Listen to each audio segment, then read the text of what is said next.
సంతోషమే, నీతో నా అనుబంధం మాధుర్యమే, నీతో నా జీవితం సంతోషమే, నీతో నా అనుబంధం మాధుర్యమే. నా యేసయ్యా కృప చూపుచున్నావు, వాత్సల్యపూర్ణుడవై నా యేసయ్యా నడిపించుచున్నావు, స్ఫూర్తి ప్రదాతవై. ఆరాధ్యుడా యేసయ్యా, నీతో నా అనుబంధం మాధుర్యమే.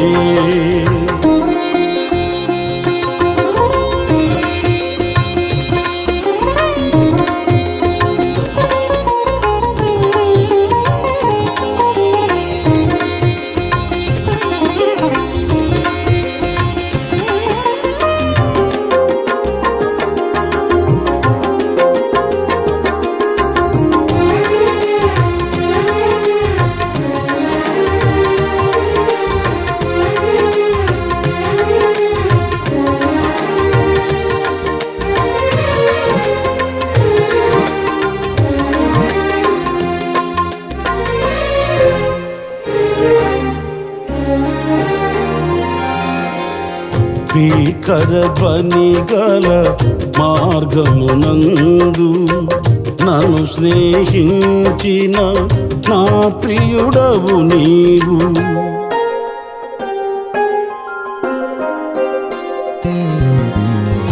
భీకర ధ్వని గల మార్గమునందు నన్ను స్నేహించిన నా ప్రియుడవు నీవు.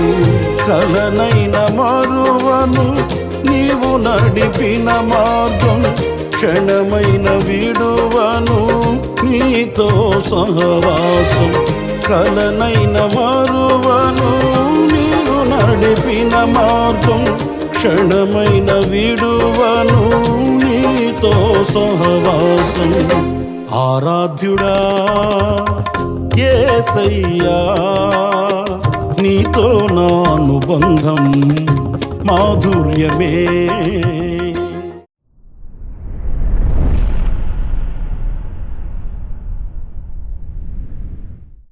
Praise the lord. ప్రభువైన యేసుక్రీస్తు నామములో మీ అందరికీ మా హోసన్నా మినిస్ట్రీస్ తరపున హృదయపూర్వకమైన వందనాలు తెలియపరుస్తున్నాను. ప్రభు ఈ దినమంతా విశేషమైన కృప మీకు సమృద్ధిగా అనుగ్రహించునుగాక. పురుల పరిశుద్ధ గ్రంథంలో అనేక మంది దైవజనులను ప్రభు పిలిచిన ఆ పిలుపుని మనం చూస్తాము.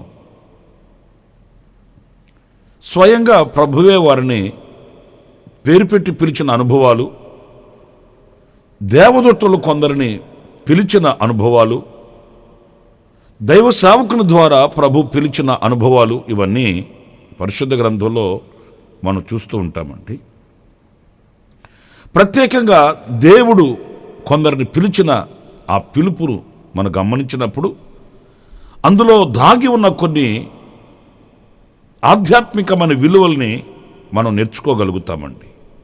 ఎందుకంటే సాక్షాత్తు సర్వశక్తి కలిగిన దేవుడే పేరు పెట్టి వాళ్ళని పిలవడం అనేది ఒక గొప్ప దీవెనకరమైనది, ఆశ్చర్యకరమైనది, ఆశీర్వాదకరమైనది కూడాను.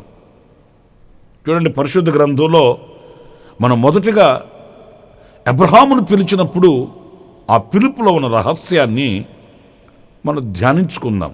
అదేంటంటే, ఎందుకు దేవుడు అబ్రహాముని పిలిచాడు? కారణం లేకుండా ఆయన ఎవరిని కూడా పిలవడు కదా. అలాంటప్పుడు అబ్రహాముని పేరు పెట్టి ఆయన పిలవడంలో ఉన్న రహస్యం ఏంటి అనేది మనకు పరిశుద్ధ గ్రంథంలో సుస్పష్టంగా వ్రాయబడిన మాటలు, మనం నేర్చుకోవడానికి, నడవడానికి బాటలు. మీరు 12వ అధ్యాయం 1-2 వాక్యాలని చాలాసార్లు చదివి ఉంటారు. కానీ అందులో ఒక చిన్న విషయం మనం ఈరోజున గుర్తించగలిగితే, నేను ఆ వాక్యాన్ని చదువుతున్నానండి. నీవు లేచి నీ దేశము నుండి, నీ బంధువుల యొద్ద నుండి, నీ తండ్రి ఇంటి నుండి బయలుదేరి నేను నీకు చూపించు దేశమునకు వెళ్ళుము. రెండవ వాక్యం అండి. ఈ మొదటి వాక్యానికి రెండవ వాక్యానికి చాలా అనుబంధం కనిపిస్తుంది. ఎందుకంటే మొదట ఒక ఆజ్ఞ ఇస్తూ ఆ ఆజ్ఞ అనుసరించిన ఎడల కలిగే ఆశీర్వాదం ఏంటో ఈ రెండవ వాక్యంలో మనం చూస్తాము. నీవు అలా నేను చూపించే దేశానికి వెళితే, రెండవ వాక్యంలో, నేను నిన్ను గొప్ప జనముగా చేసి నిన్ను ఆశీర్వదించి నీ నామమును గొప్ప చేయుదును, నీవు ఆశీర్వాదముగా నుందువు. పిల్లరా చూడండి, ఇక్కడ ఎందుకు దేవుడు అబ్రహాముని పిలుస్తున్నట్లు, ఆయన సంకల్పమేమో అబ్రహాముని ఆశీర్వదించి ఆయన నామమును గొప్ప చేసి అతనిని గొప్ప జనముగా చేయాలన్నది దేవుని ప్రణాళిక, దేవుని యొక్క ఆలోచన. ఈ ఆలోచన నెరవేర్చబడాలి అని అంటే అబ్రహాము తన ప్రజలలో నుండి ప్రత్యేకించబడిన వాడు కావాలి. అంటే దేవుడు అబ్రహాముని పిలవడంలో ఉన్న ఆంతర్యం ఏంటంటే అతడు ప్రత్యేకించబడిన వాడిగా బ్రతకాలి, అతడు ఏర్పరచబడిన వాడై ఉండాలి. ఆయన తన స్వజనులతో కూడా తన సొంత సాంప్రదాయాలతో కూడా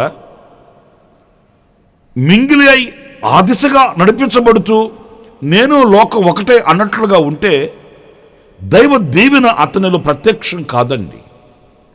మనలో కూడా చాలా సందర్భాల్లో ఒక ప్రత్యేకమైన జీవితాన్ని మనం అపేక్షించక దైవ దీవెనలు కోరుకుంటుంటామండి.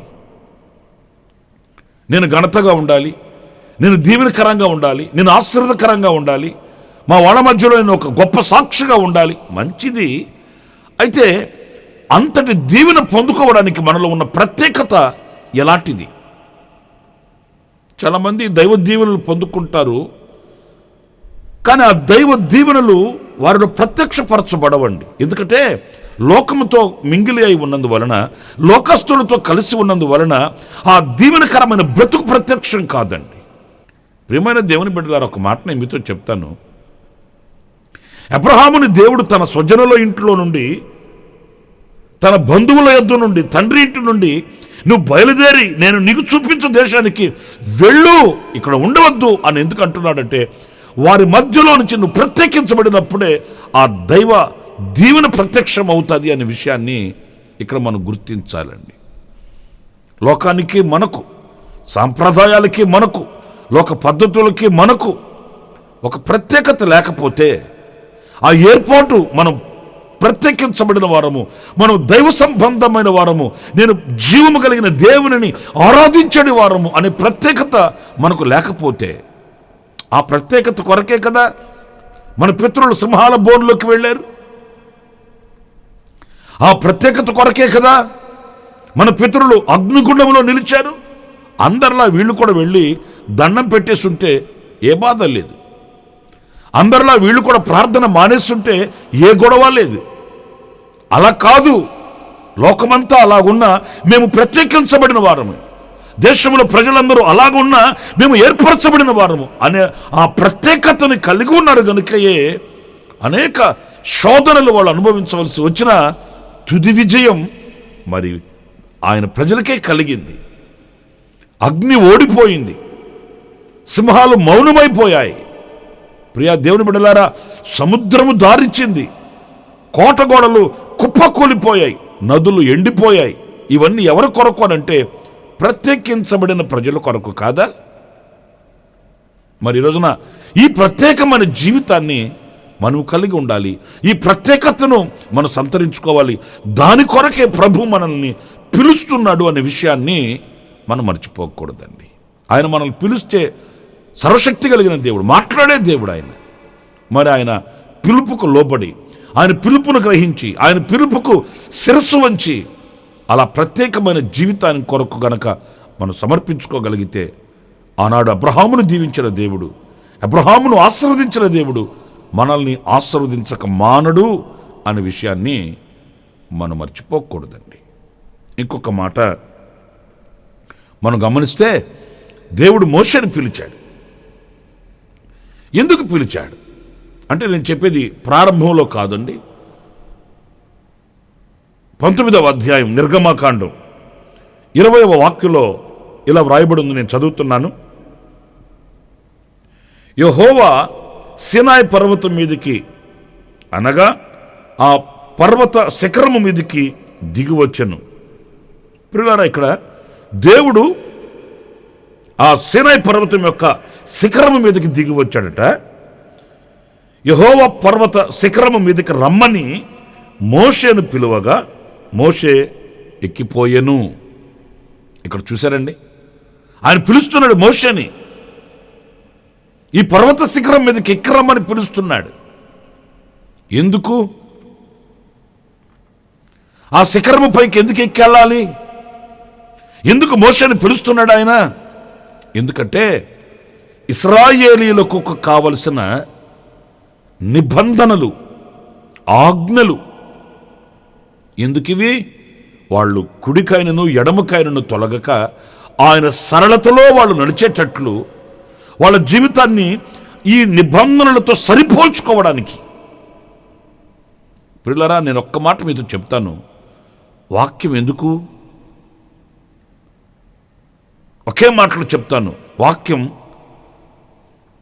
వాక్యంతో మనం సరిపోల్చుకోవడానికి, అంతేగాని ఆనవాయితీగా చదువుకోవడానికి కాదు, ఆచారంగా చదువుకోవడానికి కాదు. అసలు వాక్యమే ఉండేది దేనికంటే ఆ వాక్యంతో మనం సరిపోల్చుకోవడానికి, సరితూచుకోవడానికి. అంటే ఎప్పుడు వాక్యాన్ని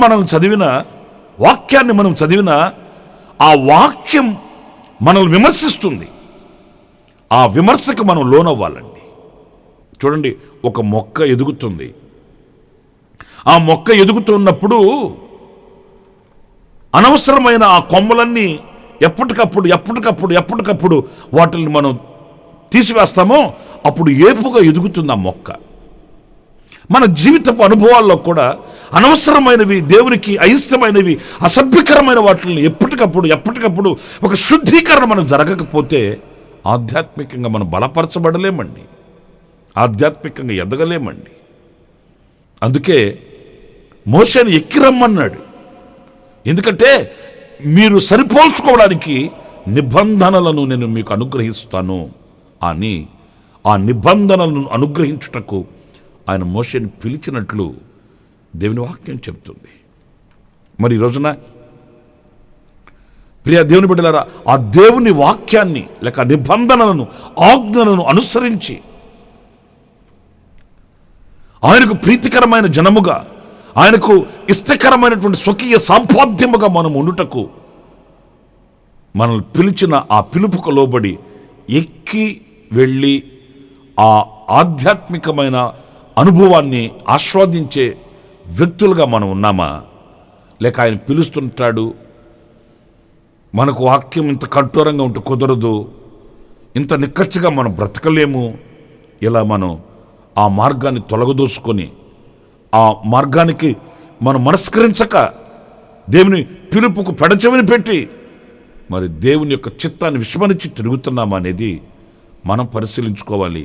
మోషేను ఆయన పిలిచింది ఆజ్ఞలను అనుగ్రహించుటకు. మరొక విషయాన్ని కూడా నేను మీతో చెప్తాను. అదేంటంటే, సమూయేలు దీపములు ఆరిపోక మునుపు ఆయన మందిరములో ఆయన నిద్రపోతున్నాడు. చిన్న వయసు సమూయేలుది. సమూయేలు నిద్రపోతున్నప్పుడు ప్రభు పిలిచాడు సమూయేలుని. పాపం తెలియక దైవజనుడైన ఏలీ దగ్గరికి వెళ్ళాడు 1-2 సార్లు. దైవజనుడైన ఏలీ చెప్పాడు, నేను కాదు పిలిచేది, ఈసారి నిన్ను ఎవరైనా పిలిస్తే చిత్తము నేను ఆలకించుచున్నాను, నీ దాసుడను అని పలకమని చెప్పాడు. ప్రియులారా, మీరు సమూయేలు రాసిన మొదటి గ్రంథం 3వ అధ్యాయం 10వ వాక్యంలో మనం గమనించినప్పుడు యెహోవా ప్రత్యక్షమై నిలిచి ఆ రీతిగా సమూయేలు సమూయేలు అని పిలువగా, సమూయేలు నీ దాసుడు ఆలకించుచున్నాడు, ఆజ్ఞ ఇమ్మనెను. ప్రియ దేవుని బిడ్డలారా, ఎంత మధురమైన చరిత్ర ఇది.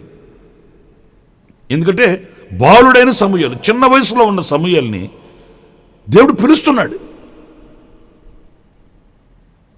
సమూయేలు సమూయేలు అని అతని పేరు పెట్టి పిలుస్తున్నాడు. ఇక్కడ సమూయేలుని కాదు పిలిచింది మరొకరిని అని మనం ఎక్కడ పొరపడడానికి ఆస్కారమే లేదండి. ఆయన పిలిస్తే అలాగే ఉంటుందండి, స్పష్టంగా ఉంటుంది, నిశ్చయంగా ఉంటుందండి. సమూయేలుని పిలిచి ప్రభు చెప్తున్నాడు, ఏలీ కుటుంబానికి ఏలీకి జరిగే ఆ దుస్థితిని బట్టి, అంతవరకు జరుగుతున్న పరిస్థితులను బట్టి ఆ చిన్న వయసు కలిగిన సమూయేలుకి, ప్రియమైన దేవుని బిడ్డలారా, దేవుడు వివరించాడు. ఇక్కడ ఒక చిన్న మాట చెప్పి ముగిస్తాను. అదేంటంటే, సమూయేలు చిన్నవాడు, బాలుడు కదా. సమూయేలుకి ఏలీ కుమారులు, ఆ రోజు జరుగుతున్న పరిచర్య పరిస్థితులు ఇవన్నీ వివరించినప్పుడు ఒకవేళ చిన్న మనసు కలిగిన వాడు మరోలా భావిస్తాడేమో, తడబడిపోతాడేమో, భయపడిపోతాడేమో అని ఆలోచన దేవునికి రాలేదా? ఎందుకు రాలేదేంటి? ప్రియులరా, ఒక మాట నేను మీతో చెప్తాను. అలా తెలియపరిచాడు గనుకయే సమూయేలు జాగ్రత్త పడ్డాడు. అలాగ తెలియపరిచాడు గనుకయే సమూయేలు పవిత్రంగా పరిశుద్ధంగా నడవడిని దిద్దుకోగలిగాడు. వాళ్ళు అలా చేస్తున్నారు, నేను అలా చేయకూడదు. వాళ్ళు అలా ఉంటున్నారు, నేను ఇలా ఉండకూడదు. వాళ్ళు వెళుతున్న మార్గం ఇది, నేను ఆ మార్గంలో వెళ్ళకూడదు అని జీవితాన్ని సరిచేసుకొని దేవునికి ప్రియమైన వ్యక్తిగా, ఒక ప్రవక్తగా సమూయేలు స్థిరపరచబడ్డాడు. ఈ వాక్యంలో మనం నేర్చుకోవాల్సింది, సమూయేలుని దేవుడు పిలిచి జరగబోవు వాటిల్ని సమూయేలుకు వివరించాడు గనుక, ఆ జరగబోవు వాటిల్ని దేవుడు అతనికి స్పష్టంగా చెప్పాడు గనుక తన మార్గాన్ని, సరళత తొలగిపోకుండా పవిత్రంగా గురి యొద్దకు పరిగెత్తగలిగిన ఒక వీరునిగా ఆయన నిలవగలిగి ప్రవక్తగా అభిషేకించబడ్డాడు. ఈ రోజున రాబో దినములలో మన విశ్వాసం ముందు బలపరచబడినట్లు, ఆయనలో ఇంకనూ ఆధ్యాత్మికంగా శక్తివంతమగునట్లు మనకు కావలసిన ప్రతి ఆలోచన ఆయన మనకు బోధిస్తాడు, ఆయన మనకు వివరిస్తాడు. అందుకే ఆయన సమూయేలుని పిలిచాడనే విషయాన్ని మర్చిపోకూడదండి. మనం ఎవరినో అడగాల్సిన అవసరం లేదు, ఎవరినో ముందు పెట్టుకుని వెళ్ళాల్సిన అవసరం లేదు. కానీ మనల్ని నడిపించే నాయకుడు ఉన్నాడు, పోషించే దాత ఉన్నాడు. ఆయనను మున్మాదిరిగా పెట్టుకొని, ఆయనను గురిగా ఉంచుకొని మనం అడుగులు వేయాలి. ఆయన మనకు సమస్తం తెలియపరుస్తాడు. ప్రత్యేకించబడిన వ్యక్తిగా ఉండడానికి అబ్రహామును దేవుడు పిలిచాడు. ఆజ్ఞలను అనుగ్రహించి సరళత తొలగిపోకుండా ఉండేటట్లు మోషేని పిలిచాడు. జరగబో వాటిని తెలియపరిచి సమూయేలును ప్రవక్తగా స్థిరపరచడానికి దేవుడు సమూయేలును పిలిచాడు. ఆ దేవుడే మనల్ని పిలిచే దేవుడు, నిన్ను పిలిచే దేవుడు. ఆ దేవునికి నిన్ను నీవు అప్పగించుకుంటే నూతనమైన మార్గాలలో ఆయన నిన్ను నడిపిస్తాడు, అడుగులు తడబడనివ్వకుండా కాపాడుతాడు. దేవుడు అలాంటి కృప మనందరికీ అనుగ్రహించుడుగాక. తలలు వంచండి, ప్రార్థన చేసుకుందాం. కృపా సత్య సంపూర్ణుడా, జీవాధిపతి యేసయ్యా, మీకు వందనాలు చెల్లిస్తున్నాను. ఈ దినం మీరు పిలిచే పిలుపులో ఉన్న రహస్యాన్ని గుర్తించే ఈ మంచి సమయాన్ని మాకు మీరు అనుగ్రహించినందుకు వందనాలు చెల్లిస్తున్నాను. గొప్ప దేవుడువు, మహోన్నతుడువు, మహోపకారివి. నైనా మేము ప్రత్యేకించబడిన వారమై, నీ ఆజ్ఞానుసారమైన మార్గాలలో నడిపించబడుతున్న వారమై, నీ చిత్తాన్ని తెలుసుకొని స్థిరపరచబడినట్లు నైనా మీరు కృపను అనుగ్రహించి నడిపించమని నన్ను, మమ్మల్ని మీ చేతులు సమర్పించుకుంటున్నాను. గడాంధకారపు లోకములో నీ దుడ్డు కర్ర, నీ దండ మాకు తోడుగా ఉంచి మా అడుగులు తడబడకుండానట్లు కంచె కాపుదల మీరు అనుగ్రహించి మమ్మల్ని మీరు నడిపించమని యేసు నామములో ప్రార్థించి వేడుకొనుచున్నాను తండ్రి. Amen, amen. ప్రభు కృప ఈ దినమంతా మీకు తోడే ఉండుగాక. అలాగే ఈ వాక్యానుసారంగా తీర్మానం చేసుకొని ప్రార్థించిన వారికి నా దేవుని సన్నిధి సదాకాలం తోడే ఉండుగాక. ఆమెన్. ప్రతిదినము ఈ అనుదిన కృపాను సందేశముల కొరకు, ఇంకా మరిన్ని ఆత్మ సంబంధమైన సందేశాల కొరకు ఈ మా యూట్యూబ్ ఛానల్ ను సబ్స్క్రైబ్ చేసుకోండి. Pastor Ramesh hosanna ministries.